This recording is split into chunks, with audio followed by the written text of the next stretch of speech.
Hello வாங்க friends, இன்றைக்கி நம்ம பொடி தோசை தான் பார்க்க போகிறோம். 4 வகை பொடி போட்டு தோசை ஊற்ற போகிறேன். நன்மை தரக்கூடிய பொடிகள் தான் அனைத்து. ஒவ்வொரு பொடியிலையும் என்னென்ன நன்மை இருக்குதுன்னு இங்கே நான் சொல்ல வேண்டியதே இல்லை, எல்லாத்துக்குமே தெரியும். இது முருங்கைக்கீரை பொடி வீட்டில் நிழல்லையே உலர்த்தி அரைச்சி வச்சுருக்கேன். நிறைய பேர் எங்கிட்ட வாங்கிட்டு இருக்காங்க பொடி. முருங்கை பொடி தோசைங்க. அடுத்த தோசை கருவேப்பிலை தோசை தான் ஊற்ற போகிறேன். கருவேப்பிலை இருக்கக்கூடிய நன்மைகள் எல்லாம் சொல்லி மாளாதுங்க, உங்களுக்கு தெரியுமில்ல. இப்போ இது கருவேப்பிலை பொடி தோசைங்க. இந்த பொடி எங்கிட்ட இருக்குது, எங்கள் வீட்டிலேயே செடி இருக்குது. நான் பொறிச்சு நிழலில் உலர்த்தி அரைச்சி வச்சுருக்கிறேன். வேணுங்கிறவங்க வாங்கிட்டு தான் இருக்காங்க. உங்களுக்கு வேணுன்னா வாட்ஸ்அப் பண்ணுங்கள், மெசேஜ் பண்ணுங்கள் தங்க முருகாயில்.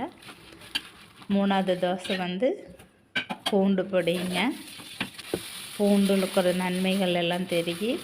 நம்ம கடையில் இருக்கிற பொடிகளை வாங்கி தொட்டு சாப்பிடாம இந்த மாதிரி நீங்கள் குழந்தைங்களுக்கு கணவருக்கெல்லாம் செஞ்சு கொடுங்க, நீங்களும் சாப்பிடுங்க. நம்ம வயிறு நம்ம உடம்பை நம்ம தாங்க பார்த்துக்கணும் ஆரோக்கியமாக.